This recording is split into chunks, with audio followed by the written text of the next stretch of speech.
اهلا بيكم. وقبل ما يبدأ فيلمنا يا ريت تشتركوا في القناة، عايزين نوصل ل1000 مشترك في اقرب وقت. أصلا وليس أمرا، وبيبدأ الفيلم بهاري مرشد سياحي. بيخلص شغله بيودع الرحلة اللي كانت معاه، واخيرا كده ابتدت الاجازة بتاعته. بيركب عربيته وخلاص هيمشي، بيلاقي واحدة من المجموعة بتشاور له، بتقول له استنى، انت رايح فين؟ انا مش لاقي الخاتم بتاع الخطوبة بتاعي. فضلت ادور عليه ومش لاقيه. بيقول لها طب استني، انا هكلم المسؤولين واكيد حد هيلاقيه وهيكلمنا. بتقول له انا مش همشي من غير الخاتم بتاعي، واكيد هيلاقيه في الفندق اللي كنا قاعدين فيه. بيقول لها طيب هطلب لك عربيه توصلك للفندق. بتقول له انا مش هروح مع حد، انت اللي هتوصلني للفندق وتستنى ترجعني. لا لا، انا في اجازه دلوقتي وملكيش اي حجه ان انا اروح معاك دلوقتي. بتقول لا، انت اللي هتروح معايا وهتستناني ترجعني. بيوافق ويروح على الفندق ويدور على الخاتم، مش بيلاقوه. بيقول لها هتلاقيه فين؟ والمكان بيتنضف كل ثواني هنا اهو. والله انا هكلم لك يلا عشان احجز لك عشان تمشي دلوقتي. بتقول له ربنا مش همشي من هنا من غير الخاتم بتاعي. بيقول له انا هعمل ايه؟ تعال نقعد ونتكلم ونشوف هنعمل ايه. يقول له استنى، انا افتكرت نسيت الخاتم فين. فاكر اخر رحله لما كنا في المتحف؟ اكيد هنلاقي هناك. بيقول لها مع نفسك يا حلوه، يعني انت مش هتروح معايا؟ بيقول لها لا. بتقول له ماشي، انا هكلم المدير وهشتكيك. بيقول لها استني، بصراحه كده انا اغتصبت 4 قبل كده وخايف عليك اللي يحصل ما بيننا اي علاقه. ورا ان هي مسؤوله عن اي حاجه هتحصل، ولو حصل ما بيننا اي علاقه ما اقدرش اخد ضدك اي اجراء قانوني. بيوافق وبيسيبها وبيمشي. وهو في الطريق بتقابله بنت بتلم عليه الناس، انت عملت عملتك وهربت يا خاين. وطبعا سجول بتكون سامعه كل حاجه، بتبص عليه باستغراب وبتضحك. تاني يوم بيكون رايحين المدينة اللي فيها المتحف. بتقول له عملت ايه مع البنت اللي فضحتك وكانت عايزة تضربك امبارح؟ بيقول لها يا ريت خليك في حالك، ده موضوع شخصي. بتقول له تمام ماشي. بتوصل وتدور على خاتم لكن مش بتلاقيه. وبعد كده بيروحوا الفندق وكل واحد بيدخل الأوضة عشان ينام. بيتأكد هاري ان هي نامت، بياخد بعضه وينزل. ان هي بتخرج وراه، بيكون مع البنت دي فبيشوفها وهي داخله. بيقول لها انت بتعملي ايه هنا؟ بتقول لي يا ايه الصدفه. بيقول لها طيب يلا علشان المكان ده مش مكانك. بتقول له ليه؟ انا مش هو انا مش مغريه؟ بيقول لها لا. بتقول له طب شوف الرقصه دي. بيقول لها ايه القرف ده، يلا امشي قدامي. بتقول له انت عايزني امشي بعد اهانتك ليا؟ بقى انت يا بتاع النسوان مش معجب بيا؟ وبتسيبه وبتمشي. بيقول لها يا بنت استني، طريق الفندق مش من هنا. بيقول لها يلا بينا، لو حد شافك وانت كده هيعمل فيك ايه؟ وهوب بيلاقي نفسه ماسكها كده وفي الوضعية دي. تاني يوم بيمشوا وبيروحوا المدينة اللي بعدها. تاني يوم بتلبس وتبقى نازلة. بيقول لها استني، انت رايحة فين باللبس ده؟ بيقول لها المكان مش كويس وفي ناس مش كويسين.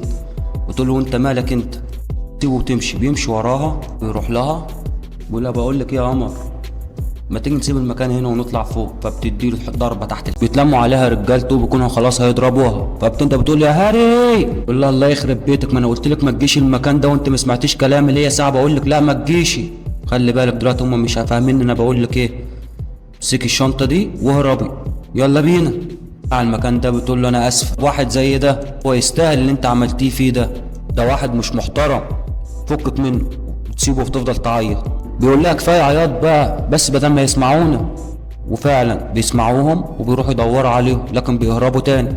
بيروح على المركب دي وهي بتكون خايفه جدا. فهاري بيركز في عينيها وبيبص لها وبيقول لها ما تخافيش. فبعد كده بيروح للمكان ده النهارده. فبيروح يفرش لها على الكنبه وهو بيروح ينام في الارض. فبتخاف وما بتعرفش تنام. فبتروح تفرش جنبه وبتنام على ايديه. فبيحضنها من غير ما بيحس. بيصحى الصبح ويلاقيها في حضنه. بيروح يعيط في بلده. بتقول له مالك يا عم في ايه؟ بيقول لها بتعرفي تغني؟ بيسرح معاها في كلامها ويفضل بعد كده بيحط ايده على كتفها وبيمشوا. بيفتكر ويروح شايل ايده من على كتفها. بتقول له مالك يا عم في ايه، ما انت كنت ماشي كويس. بيقول لها خلينا كده احسن. بتقول له ايه، انت خايف من مراتك ولا ايه؟ بيقول لها يا ست انا مش متجوز. بتقول له امال مالك؟ بتقول له انا عارفه انك انت وحيد، من النهارده اعتبرني صديقتك. بعدين بتكلم خطيبها في التليفون. بتقول له ازيك يا حبيبي وحشتني. وهو بيكون خلاص يا صديقي وقع في حبها فما بيقدرش يتكلم. فبيعمل نفسه ان هو بيتكلم في التليفون وبيدخل الاوضه التانية ده ويقول له هو انا اللي بيحصل لي. بيقول له مش فاهمك يا فندم. بيقول له انا كمان ولا فاهم نفسي. وبيجي تاني يوم بيكملوا رحله البحث عن الخاتم. فبيبص في عينيها قوي. تقول له مالك يا عم انت بتبص لي ليه كده قوي؟ بيقول له اصلك انت حلوه قوي النهارده. تقول له اشمعنى النهارده، انت اول مره تاخد بالك يعني؟ فبيقول لها اه خلاص يا عم بص براحتك خلاص ما تتكسفش. وبيبص في عينيها وشكله وقع في حبها قوي. بيوصل للمكان المفروض الخاتم واقع فيه، فبتقول له روبن نزل من هنا، شاورت له خدني وطلعني فوق، مثل انك انت خطيب وده هيساعدني الاقي الخاتم.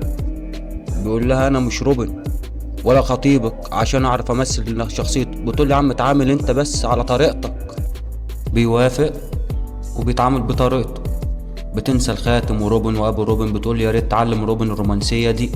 بيخلصوا بتقول لي يا ريتك كنت روبن يا عم، فبيضحك.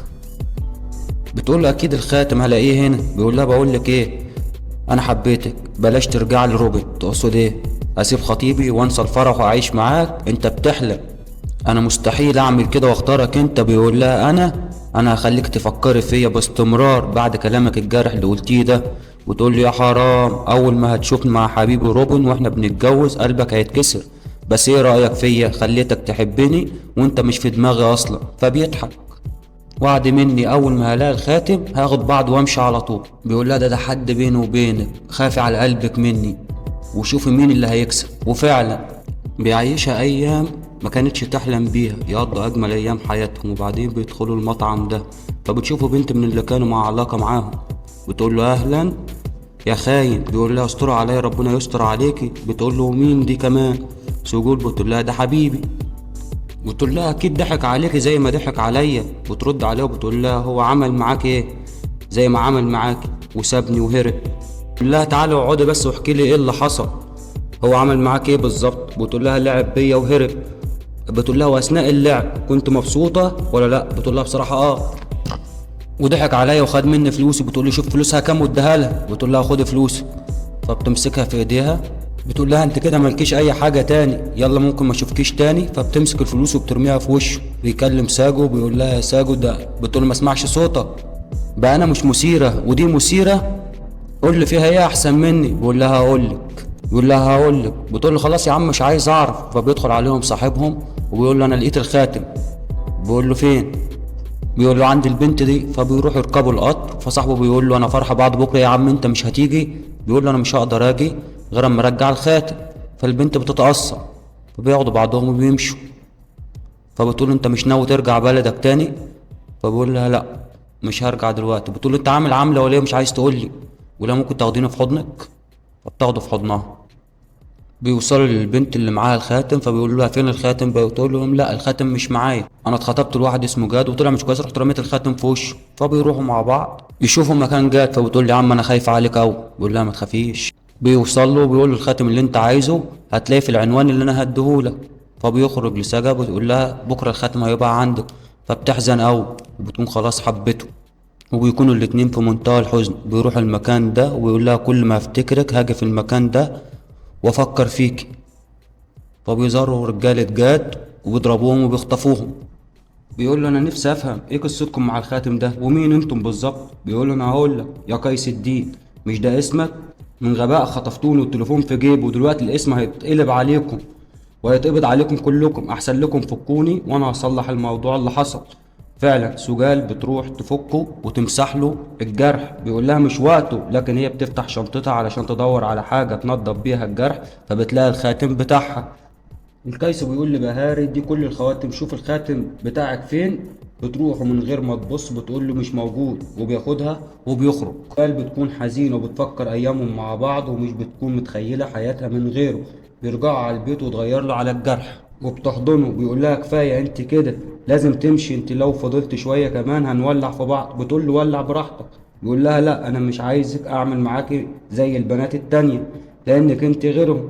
بعدها بيروح زميله وبيرقصوا وبيولعوا الفرح مع بعض. بعد كده بيبارك لزميله وبيمشي. بياخد ساجة وبيدخل لجوه. بيقول لها مش كفايه لحد كده؟ انا قلت لك كفايه، وبعدين قلت لك انت مش هتلاقي الخاتم برضو صممتي.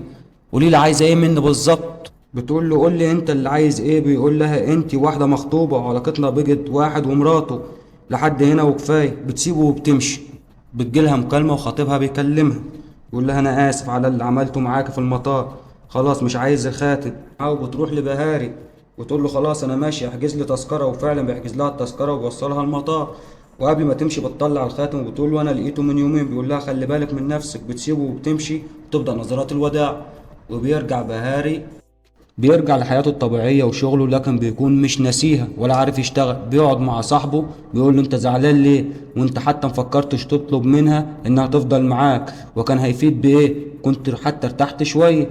تصدق انا لسه في الفرصة قدامي. يقول لي يا عم ده فرحها بكرة، وبيركب الطيارة وبيظبط نفسه وبيروح على مقر الفرح. فبيروح بيسأل عليها، بيقول له ان الفرح اتلغى. فبيخرج وهو خارج بيلاقيها قاعدة قدامه، بتبقى مكسوفة مش عارفة تقول ايه، فبتتهرب منه. فبيروح وراه بيقول له بصراحة الواد كان كويس، وانا خنته مع مرشد سياحي فسبته، ماليش عندك عريس؟ بيقول لها انا عشت طول عمري في فراغ في حياتي، ولما ظهرت انتي مليت الفراغ ده، انا من غيرك مش هعرف اكمل حياتي، تقبلي تتجوزيني؟ بتبص له ما بتعرفش ترد عليه.